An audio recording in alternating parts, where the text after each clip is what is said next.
సముద్రపు లోతుల్లో నివసించే డీప్ సీ క్రియేచర్స్ ఇప్పుడు ఎందుకు బయటకు వస్తున్నాయి? ఈ భయంకరమైన చేపను చూడండి. ఇది ఒక సీ డెవిల్. దీని తలపైన ఒక బల్బ్ లాగా ఉంటుంది. దాన్ని యూజ్ చేసి వేరే క్రియేచర్స్ ని అట్రాక్ట్ చేసి వాటిని తినేస్తుంది. జపనీస్ పురాణాల ప్రకారం ఆ జపనీస్ ప్రజల నమ్మకం ఏంటంటే ఓవర్ ఫిషెస్ పైకి వస్తే అది ఒక డిజాస్టర్ కి సూచన అని నమ్ముతారు. వరల్డ్ వార్ 2 టైంలో నేవీలోని కొందరు సోనార్ ఆపరేటర్స్ ఒక ఫాల్స్ సీ ఫ్లోర్ ని చూసి షాక్ అయ్యారు. మిలియన్ల బిలియన్ల చేపలు ఒకేసారి డీప్ సీ నుంచి స్విమ్ చేసుకుంటూ పైకి సర్ఫేస్ లెవెల్ కి వస్తున్నాయి. హలో ఫ్రెండ్స్, ఎలా ఉన్నారు? జనవరి 2023 జపాన్లో ఒక ఫిషర్ మ్యాన్ అంటే ఒక చేపలు పట్టే వ్యక్తి తన పడవలో చేపలు పట్టడానికి వెళ్ళాడు. అలా సముద్రం మధ్యలోకి వెళ్లి వల వేశాడు. కొంతసేపటి తర్వాత ఆ వలని బయటికి తీసి అందులో ఉన్న చేపల్ని తీస్తుంటే అతనికి ఒక పొడవైన వింత చేప కనిపించింది. ఆ చేప చాలా పెద్దగా ఒక పాములాగా ఉంది. అండ్ తర్వాత దీని లెంత్ మెజర్ చేశారు. సో దాని లెంత్ వచ్చి దాదాపు 6 మీటర్స్ వరకు ఉంది. అండ్ దాని బాడీ వచ్చి జిగటగా రబ్బర్ లాగా తెల్లగా ఉంది. అయితే యాక్చువల్లీ ఇది ఒక నార్మల్ ఫిష్ అయితే కాదు. ఇది సముద్రంలోని చాలా లోతు నుండి వచ్చిన ఒక deep sea over fish. Usually ఇవి సముద్రం సర్ఫేస్ లెవెల్ నుండి 1 కిలోమీటర్ లోతులో ఉంటాయి. అయితే ఆ ఫిషర్మెన్ ఆ చేపని మళ్ళీ సముద్రంలోనికి విడిచిపెట్టాడు. ఎందుకంటే జపాన్ పురాణాల ప్రకారం ఓవర్ ఫిష్ మనుషులకు కనిపించడం అనేది ఒక డిజాస్టర్ కి సూచనలాగా అన్నమాట. ఎస్పెషల్లీ ఎర్త్ క్వేక్స్ కి. అండ్ 2011లో జపాన్ లో ఒక భయంకరమైన ఎర్త్ క్వేక్ వచ్చింది. అయితే ఆ ఎర్త్ క్వేక్ కంటే ముందు ఒక 20 over fishes dead bodies Japanese Coast లో కనిపించాయి. కానీ ఇప్పుడు ఈ స్టోరీస్ అన్నిటిపైన క్వశ్చన్స్ రైజ్ అవుతున్నాయి. ఎందుకంటే జపాన్ మాత్రమే కాదు, ఈ కొన్ని ఇయర్స్ లోనే ప్రపంచంలోని చాలా ప్లేసెస్ లో ఓవర్ ఫిషెస్ డెడ్ బాడీస్ సముద్ర తీరాలకు వచ్చేస్తున్నాయి. అండ్ 2023లో ఒక ఫిషర్ మ్యాన్ ఒకేసారి 50 ఓవర్ ఫిషెస్ ని పట్టాడు. అండ్ 2024లో కాలిఫోర్నియాలో ఓవర్ ఫిష్ 3 టైమ్స్ కనిపించింది. ఫిబ్రవరి 2025లో మెక్సికోలో బ్రతికి ఉన్న ఒక ఓవర్ ఫిష్ కనిపించింది.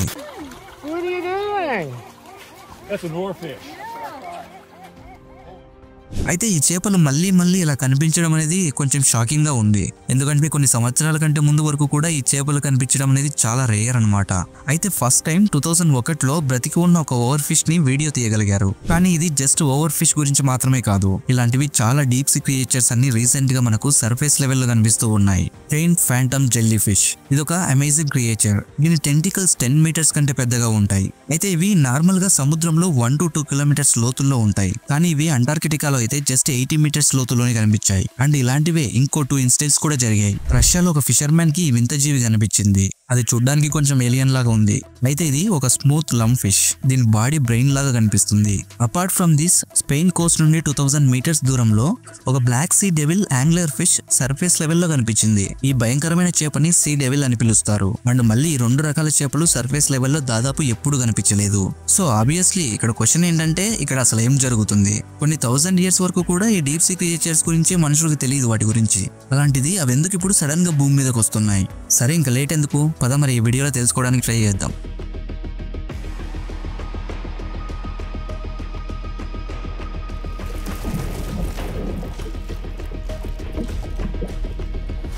సో ఇప్పుడు టాపిక్ లోకి వస్తే, ఎర్త్ సర్ఫేస్ పైన 70% వరకు వాటర్ తో కవర్ అయ్యింది. అండ్ మనం ఈ వాటర్ ని డిఫరెంట్ ఓషన్స్ గా పిలుచుకుంటూ ఉన్నాం. ఈ ఎర్త్ పైన ఉన్న 97% వాటర్ అనేది 5 మెయిన్ ఓషన్స్ లో ఉంది. అవేంటంటే Pacific ocean, Atlantic ocean, Indian ocean, Arctic ocean and southern ocean. So ప్రపంచంలో 94% వైల్డ్ లైఫ్ అనేది ఈ ఓషన్స్ లోనే ఉంది. కానీ మీకు తెలుసా, మనుషులు సముద్రంలో కేవలం జస్ట్ 5% మాత్రమే ఎక్స్ప్లోర్ చేశారు. And remaining 95% especially deep sea ఇంకా ఒక మిస్టరీగానే ఉంది. అండ్ ఆశ్చర్యకరమైన విషయం ఏంటంటే మనకు మార్స్ యొక్క మ్యాప్స్ బెటర్ గా ఉన్నాయి. అంటే ఒకవేళ మనం భూమిపైన ఉన్న ఓషన్ ఫ్లోర్ ని మార్స్ తో కంపేర్ చేస్తే. అండ్ 12 మంది ఆస్ట్రోనాట్స్ చంద్రుడి పైన 300 గంటల వరకు ఉన్నారు. కానీ కేవలం 3 మెంబర్స్ మాత్రమే సముద్రంలో అత్యంత లోతైన ప్రదేశమైన ఛాలెంజర్ డీప్ కి వెళ్లి జస్ట్ 3 అవర్స్ మాత్రమే ఉండగలిగారు.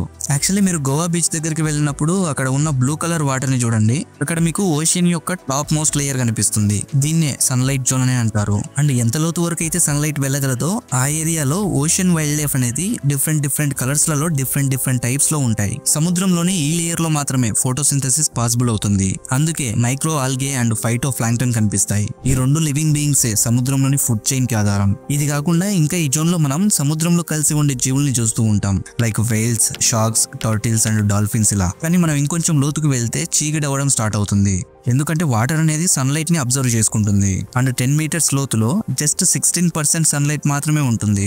అండ్ 100 మీటర్స్ లోతులో అయితే జస్ట్ ఓన్లీ 1% మాత్రమే సన్లైట్ ఉంటుంది. కానీ ఈ సన్లైట్ మాత్రం 1000 మీటర్స్ కంటే ఎక్కువ లోతుకి అయితే అస్సలు వెళ్ళదు. అందుకే మనుషులు ఈ లోతును దాటి ఎక్కువ లోతుకు వెళ్లి చూడడం అనేది కష్టంగా ఉంటుంది. కానీ సన్లైట్ జోన్ తర్వాత అంటే 200 మీటర్ల లోతు తర్వాత ఇంకో జోన్ స్టార్ట్ అవుతుంది. మీకు తెలిసే ఉంటుంది, అంటే సన్లైట్ లో చాలా డిఫరెంట్ కలర్స్ ఉంటాయి. ఆ కలర్స్ కి ఒక స్పెక్ట్రమ్ ఉంటుంది.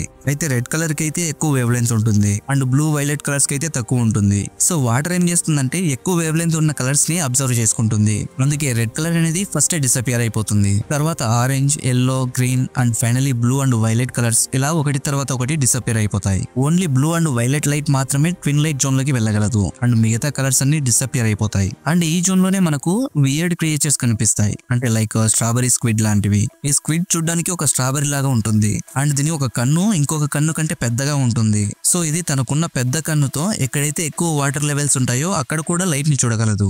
అండ్ ఇంకొక చిన్న కన్నుతో ఎక్కడైతే ఎక్కువ చీకటి ఉంటుందో అక్కడ ఉన్న బయోల్యూమినిసెన్స్ ని చూడగలదు.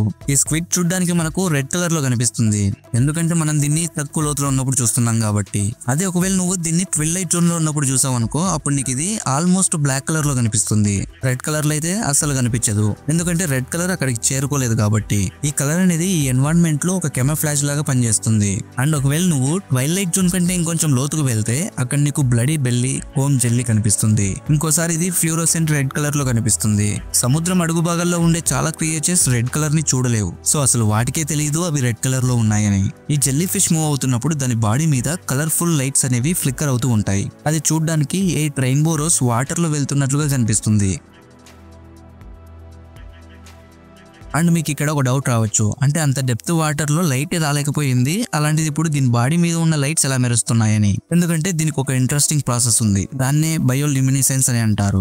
బయోల్యూమినిసెన్స్ ద్వారా లివింగ్ బీయింగ్స్ లైట్ ని రిలీజ్ చేయగలవు. అండ్ ఇది ఒక 2 స్పెషల్ కెమికల్స్ అయిన లూసిఫెరిన్ అండ్ లూసిఫెరైజ్ ద్వారా పాసిబుల్ అవుతుంది. ఎప్పుడైతే ఈ 2 కెమికల్స్ ఒకటిగా కలుస్తాయో అప్పుడు కెమికల్ రియాక్షన్ జరుగుతుంది. అండ్ ఆ రియాక్షన్ వల్ల రిలీజ్ అయ్యే పవర్ ద్వారా వచ్చే వేడికి బదులుగా లైట్ అనేది రిలీజ్ అవుతుంది. ఈ డీప్ సీ క్రియేచర్స్ వాటిని అవి దాచిపెట్టుకోవడానికి లేదా వేరే క్రియేచర్స్ ని అట్రాక్ట్ చేయడానికి లేదా ఒకదాంతో ఒకటి కమ్యూనికేట్ చేయడానికి ఆ లైట్ ని యూజ్ చేస్తాయి. అంటే ఒకసారి ఈ బ్యూటిఫుల్ క్రియేచర్ ని చూడండి. ఇది చూడడానికి ఒక వాటర్ ఫెయిరీ లాగా ఉంది.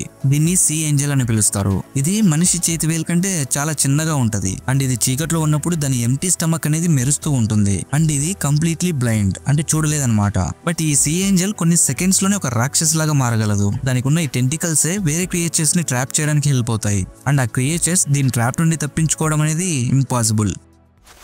దానికి చిక్కిన ఎర ఏదైతే ఉందో అది దాని కడుపు లోపలికి వెళ్ళగానే దాని స్టమక్ గ్లో అవ్వడం ఆగిపోతుంది. అండ్ 600 నుండి 700 మీటర్ల లోతుకు వెళ్తే అక్కడ బ్యారెల్ ఫిష్ ఇంకా వేరే ఒక అందమైన చేప కనిపిస్తుంది. అండ్ దీని తల ట్రాన్స్పరెంట్ గా ఉంటుంది, చూడడానికి డోమ్ లాగా ఉంటుంది. దీన్ని ఒకసారి కేర్ఫుల్ గా చూడండి, వేరే ఏ చేపలు కూడా దీనిలాగా ఉండవు కొంచెం కూడా. దీన్ని మీరు చూస్తున్నప్పుడు దాని మూతిపైన ఉన్న ఈ 2 బ్లాక్ డాట్స్ దాని కళ్ళు అని మీరు అనుకోవచ్చు, కానీ అవి కాదు. ఇక్కడ ఉన్న ఈ గ్రీన్ బల్బ్స్ దాని కళ్ళు. అండ్ ఇంట్రెస్టింగ్ విషయం ఏంటంటే దాని కళ్ళు ఓన్లీ పైకి మాత్రమే చూడగలవు. అయితే అవి పైకి మాత్రమే చూడగలిగితే వాటి ఫుడ్ ని అవి ఎలా ట్రాక్ చేయగలవు? బేసికలీ సైంటిస్ట్ల థియరీస్ ప్రకారం ఇవి వాటి కళ్ళని అట్లీస్ట్ కొంచెమైనా రొటేట్ చేయగలవు అని అంటున్నారు. అండ్ సముద్రంలో నువ్వు ఇంకొంచెం డెప్త్ కి వెళ్తే నీకు అక్కడ ఒక భయంకరమైన జైంట్ స్క్విడ్ కనిపిస్తుంది.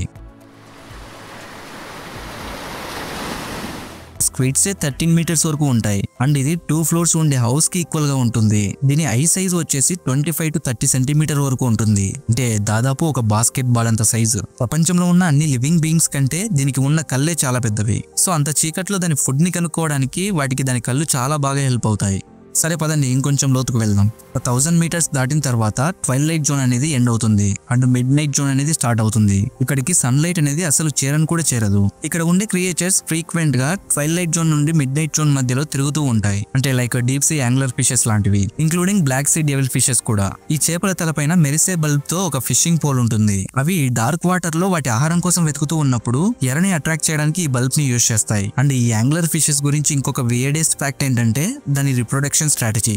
ఎలా అంటే మేల్ ఫిష్ అనేది ఫీమేల్ ఫిష్ కంటే 10 రెట్లు చిన్నగా ఉంటుంది. అండ్ అవి ఎగ్జిస్ట్ అయ్యి ఉండడానికి ఒకే ఒక రీజన్, రీప్రొడ్యూస్. వన్స్ దానికి ఫీమేల్ ఫిష్ దొరికితే అవి ఫీమేల్ ఫిష్ తో ఒకటిగా అయిపోతాయి. అంటే ఒకటిగా అయిపోవడం అంటే యాక్చువల్లీ ఒకదానితో ఒకటి వాటి బాడీని మెర్జ్ చేసుకుంటాయి అండ్ సేమ్ బ్లడ్ ని షేర్ చేసుకోవడం స్టార్ట్ చేస్తాయి. అదే విధంగా తర్వాత ఆ మేల్ ఫిష్ ఫీమేల్ ఫిష్ బాడీలో ఒక ఆర్గన్ గా తయారవుతుంది. ఫీమేల్ ఫిషెస్ వాటి రీప్రొడ్యూస్ కోసం మల్టిపుల్ మేల్ పార్ట్నర్స్ ని కలెక్ట్ చేసుకుంటాయి. అంటే 6 to 8 male fishes female fish బాడీతో అటాచ్ అయి ఉంటాయి. అండ్ ఇవన్నీ కూడా నేను మీకు ఒక ఐడియా రావడం కోసం చెప్తున్నాను. అంటే డీప్ సీలో ఉండే క్రియేచర్స్ లైఫ్ ఎలా ఉంటుంది ఏంటి అనేది. యాక్చువల్లీ డీప్ సీ క్రియేచర్స్ యొక్క లైఫ్ అనేది చాలా డిఫరెంట్ గా ఉంటుంది ఒకవేళ మనం భూమి మీద ఉన్న వాటితో పోలిస్తే. సరే మనం ఇంకొంచెం కిందకి వెళ్దాం.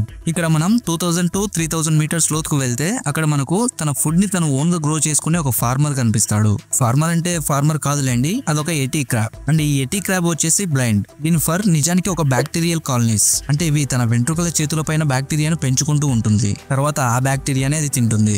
అండ్ మనం ఇక్కడ స్పెసిఫికల్లీ మాట్లాడుకునేది సల్ఫైడ్ ఆక్సిడైజింగ్ బ్యాక్టీరియా గురించి. ఈ బ్యాక్టీరియానే ఈ క్రాబ్ ఆర్మ్స్ మీద పెరుగుతూ ఉంటుంది. ఎందుకంటే ఇవి హైడ్రోథర్మల్ వెంట్స్ దగ్గర జీవిస్తూ ఉంటాయి కాబట్టి. మనం ఇంకా కిందకు వెళ్తే అంటే 4000 మీటర్స్ డెప్త్ కు వెళ్తే మిడ్ నైట్ జోన్ అనేది ఎండ్ అయిపోతుంది అండ్ అబిసల్ జోన్ అనేది స్టార్ట్ అవుతుంది. ఇది సర్ఫేస్ లెవెల్ కంటే కింద అంటే 6000 మీటర్స్ వరకు ఉంటుంది. అండ్ ఈ జోన్ ని ఇప్పటికీ చాలా వరకు ఎక్స్ప్లోర్ చేయలేదు. ఇక్కడ ఏ క్రియేచర్స్ అయితే ఉంటాయో అవి భూమి మీద అసలు ఎక్కడా కనిపించవు. యాక్చువల్లీ టైటానిక్ శిథిలాలు ఉండేవి కూడా ఈ జోన్ లోనే, అరౌండ్ దగ్గర 3810 మీటర్స్ లోతుల్లో. కాకపోతే సైంటిస్టులు ఈ లోతులో నివసించే కొన్ని క్రియేచర్స్ ని కూడా కనుక్కున్నారు. లైక్ ఈ డంబో ఆక్టోపస్. వీటికి పెద్ద రెక్కల లాంటి చెవులు ఉండటం వల్ల దానికి డంబో ఆక్టోపస్ అని పేరు వచ్చింది. అండ్ ఇది ఎలాంటి సిచ్యువేషన్స్ లో అయినా కూడా సీ లెవెల్స్ పైకి రాదు. దానికి బదులుగా అది దాని లైఫ్ మొత్తాన్ని లోతైన సముద్ర భాగాల్లోనే గడుపుతుంది. ఈ డంబో ఆక్టోపస్ లు లోతైన సముద్రంలో ఉండే క్యూటెస్ట్ అనిమల్స్. ఇవి చాలా స్లోగా గ్రేస్ఫుల్ గా స్విమ్ చేస్తూ ఉంటాయి. Most of the sea floor అనేది అంటే సముద్రపు అడుగు భాగం అనేది దాదాపు 6000 మీటర్ల లోతులో ఉంటుంది. కానీ కొన్ని ప్లేసెస్ లో దీనికంటే ఎక్కువ లోతు కూడా ఉంటుంది. అలాంటి ప్లేసెస్ ని అంటే 6000 to 11000 మీటర్స్ డెప్త్ ఉండే ప్లేసెస్ ని హీడెల్ జోన్ అని పిలుస్తారు. ఇదే సముద్రాల్లో అతి లోతైన ప్రదేశం. అండ్ ఇప్పటికీ ఇందులో చాలా మిస్టరీసే ఉన్నాయి. సో వాటి గురించి మనం ఇంకొక వీడియోలో మాట్లాడుకుందాం. ఇప్పుడైతే మెయిన్ టాపిక్ గురించి మాట్లాడుకుందాం. అసలు ఎందుకు ఈ డీప్ సీ క్రియేచర్స్ పైకి వస్తున్నాయి? వరల్డ్ వార్ 2 టైంలో నేవీలో ఉన్న కొందరు సోనార్ ఆపరేటర్స్ ఒక ఇంట్రెస్టింగ్ విషయాన్ని కనుక్కున్నారు. అదేంటంటే ఆ రాత్రి వాళ్ళు మొత్తం సముద్రపు అడుగు భాగం అంతా కొన్ని వందల మీటర్లు పైకి రావడం కనుక్కున్నారు. అండ్ ఈ విషయాన్ని వాళ్ళు సోనార్స్ ని యూజ్ చేసి కనుక్కున్నారు. అయితే నిజానికి సముద్రపు అడుగు భాగం పైకి రావడం లేదు. కాకపోతే చాలా ఎక్కువ మొత్తంలో ఫిషెస్, స్క్విడ్స్ అండ్ ప్లాంక్టన్స్ పైకి స్విమ్ చేస్తూ వస్తున్నాయి. ఈ యూనిక్ ఈవెంట్ ని ఇప్పుడు డీప్ స్కాటరింగ్ లేయర్ అని పిలుస్తారు. సముద్రంలోని రహస్య రహదారులకు ఇదే ఫస్ట్ క్లూ. అండ్ ప్రతిరోజు కొన్ని మిలియన్ల కొద్ది సముద్రపు జీవులు పైకి వస్తూ వెళ్తూ ఉంటాయి. డీప్ స్కాటరింగ్ లేయర్ అనేది సముద్రంలో ఒక భాగం. ఇది సౌండ్ ని రిఫ్లెక్ట్ చేస్తుంది. ఇలా సౌండ్ ఎందుకు రిఫ్లెక్ట్ అవుతుందంటే సముద్రంలో క్రియేచర్స్ డెన్సిటీ ఎక్కువగా ఉండటం వల్ల సౌండ్ అనేది రిఫ్లెక్ట్ అవుతుంది. సైంటిస్టులు ఏమంటున్నారంటే ప్రతిరోజు చిన్న చిన్న జూ ప్లాంక్టన్స్ నుంచి ఒక చిన్న మీడియం సైజ్ ఉన్న చేపల వరకు millions of billions creatures surface level కి స్విమ్ చేసుకుంటూ వచ్చి మళ్ళీ తిరిగి సముద్రపు లోతుల్లోకి వెళ్తుంటాయని, ఇదే భూమి పైన అతిపెద్ద మైగ్రేషన్ అని చెప్పారు. అండ్ సర్ప్రైజింగ్ థింగ్ ఏంటంటే ఇది ఇలా జరగడం అనేది ఇప్పటి నుంచి కాదు, కొన్ని వందల సంవత్సరాల కిందటి నుండి కూడా ఇలానే జరుగుతుంది. కాకపోతే మనుషుల కంటికి చిక్కలేదంతే. ఒకసారి ఇమాజిన్ చేసుకోండి. అంటే కొన్ని మిలియన్స్ ఆఫ్ బిలియన్స్ అనిమల్స్ యొక్క వెయిట్ వచ్చి భూమి మీద ఉన్న హ్యుమానిటీ కంటే 25 టైమ్స్ ఎక్కువ వెయిట్ ఉంటాయి. అండ్ అవి ప్రతిరోజు ఒకేసారి పైకి కిందకి స్విమ్ చేస్తూ ఉంటాయి. ఇలా పైకి కిందకి వెళ్లే మైగ్రేషన్ ని DVM, డ్యూయల్ వర్టికల్ మైగ్రేషన్ అని అంటారు. అండ్ ఈ మైగ్రేషన్ అనేది ప్రతిరోజు రాత్రి జరుగుతుంది. మీరు ఇక్కడ మైగ్రేషన్ యొక్క గ్రాఫ్ చూడొచ్చు. డే టైమ్ లో ఈ ఎల్లో కలర్ పార్ట్ అనేది సముద్రంలో 400 మీటర్స్ లోతులో ఉంది. కానీ నైట్ టైమ్ లో అయితే ఈ ఎల్లో కలర్ పార్ట్ మొత్తం సర్ఫేస్ లెవెల్ కి మూవ్ అవుతుంది. ఇలా జరగడం ఏదో కొన్ని ప్లేసెస్ లో మాత్రమే అయితే కాదు, పసిఫిక్ ఓషన్ నుండి ఇండియన్ ఓషన్ వరకు అండ్ నార్త్ అట్లాంటిక్ ఓషన్ నుండి సౌత్రన్ ఓషన్ వరకు అన్ని చోట్ల ఇలాగే జరుగుతుంది.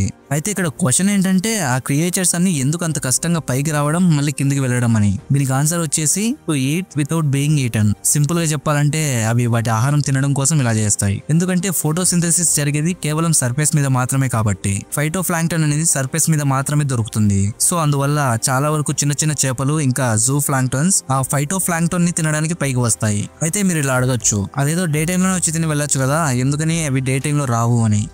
ఎందుకంటే అవి డే టైమ్ లో పైకి వచ్చి తినడం వల్ల వాటికి ప్రమాదం ఉంది. ఎందుకంటే వేరే ప్రెడిటర్స్ అంటే పెద్ద పెద్ద షార్క్స్ కానీ లేదా వేల్స్ కానీ లేదా డాల్ఫిన్స్ లాంటి క్రియేచర్స్ వాటిని తినొచ్చు. అందుకే చిన్న చిన్న చేపలు అండ్ డీప్ సీ క్రియేచర్స్ అనేవి డే టైమ్ లో కాకుండా నైట్ టైమ్ లో మాత్రమే సర్ఫేస్ మీదకు స్విమ్ చేసుకుంటూ పైకి వస్తాయి. అండ్ అవి చీకట్లోనే తింటాయి అండ్ తెల్లవారుజామునే మళ్ళీ తిరిగి వెనక్కి అంటే డీప్ సీ లోకి వెళ్ళిపోతాయి. అండ్ ఇక్కడ ప్రాబ్లం ఏంటంటే ఈ ప్రాసెస్ అనేది పాస్ట్ కొన్ని సంవత్సరాల నుండి చేంజ్ అవుతూ వస్తుంది. ఎందుకంటే క్లైమేట్ చేంజెస్ వల్ల.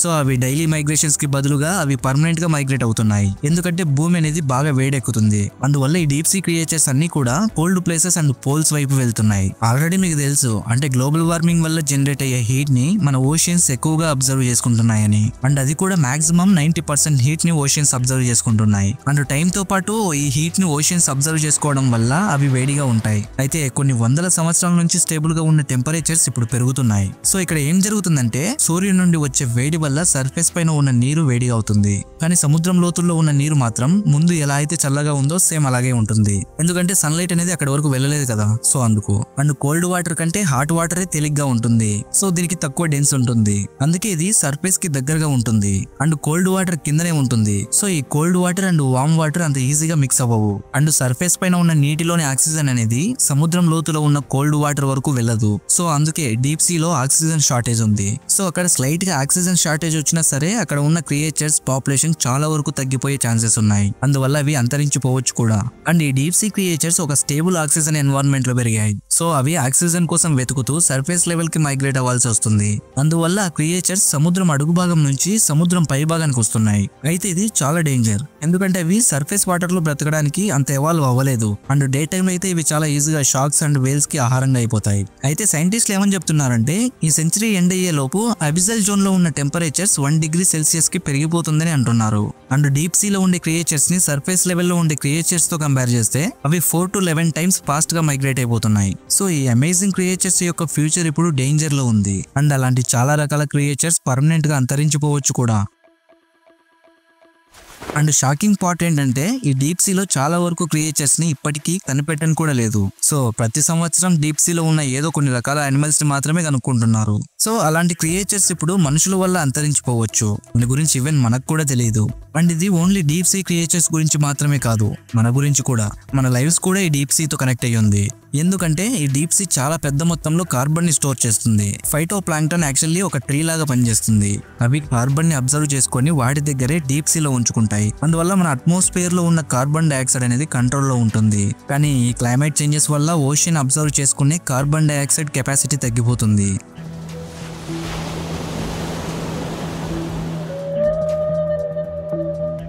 హవెవర్ ఈ క్లైమేట్ చేంజ్ అనేది ఒక లాంగ్ టర్మ్ థ్రెట్ అనుకోండి. అదే షార్ట్ టర్మ్ లో చూస్తే ఈ డీప్ సీ క్రియేచర్స్ కి వేరే థ్రెట్ కూడా ఉంది. అది కూడా మనుషుల వల్లే. అదేంటంటే డీప్ సీ మైనింగ్. ఎందుకంటే కొన్ని డీప్ సీ మైనింగ్ కంపెనీస్ అయితే గోల్డ్ లేదా సిల్వర్ కోసం, మరికొంతమంది అయితే డబ్బులు సంపాదించుకోవాలని పెద్ద పెద్ద డీప్ సీ మైనింగ్ మిషన్స్ ని సముద్రపు అడుగు భాగంలోకి పంపిస్తున్నారు. అందువల్ల అక్కడ చాలా డిస్ట్రక్షన్ జరుగుతుంది. అండ్ అదే మన భూమి మీద చూస్తే చాలా రకాల మైనింగ్స్ కోసం ఇప్పటికే చాలా అడవుల్ని కొట్టివేసి నాశనం చేశారు. సో అది చివరికి మన మీద అండ్ మన ఎన్వైరన్మెంట్ మీదనే ఇంపాక్ట్ చూపిస్తుంది. ఇక మిగిలి ఉన్న నేచురల్ ఎన్వైరన్మెంట్ కూడా నాశనం అవుతుంది. అందుకే మహాత్మా గాంధీ గారు ఏం చెప్పారంటే the world has enough for everyone's need but not enough for everyone's greed. ప్రపంచంలో ప్రతి ఒక్కరి అవసరాలకు తగినంత ఉంది, కానీ అందరి దురాశకి సరిపోదు. ప్రకృతి మన అవసరాలను తీర్చగలదు, కానీ మన దురాశని కాదు. సో ఇది గాయస్, ఈ వీడియోలో మనం డీప్ సీ క్రియేచర్స్ ఎందుకు బయటకు వస్తున్నాయి అండ్ వాటిని ఎలా ప్రొటెక్ట్ చేయాలనే విషయాల గురించి మనం ఈ వీడియోలో క్లియర్ గా తెలుసుకున్నాం. ఐ హోప్ ఈ వీడియో మీకు ఇన్ఫర్మేటివ్ గా ఉండొచ్చని నేను అనుకుంటున్నాను. ఒకవేళ మీకు ఈ వీడియో నచ్చితే ఒక లైక్ చేయండి. అలాగే ఇలాంటి ఇన్ఫర్మేటివ్ వీడియోస్ కోసం మన ఛానల్ ని సబ్స్క్రైబ్ చేసుకొని పక్కనే ఉన్న బెల్ ఐకాన్ ఆన్ చేసుకోండి. అప్పుడే నేను పెట్టే వీడియోస్ కి మీకు నోటిఫికేషన్స్ వస్తాయి. సో ఇది గాయస్, ఇంకొక వీడియోతో మళ్ళీ కలుద్దాం. Until then take care everyone. జై హింద్.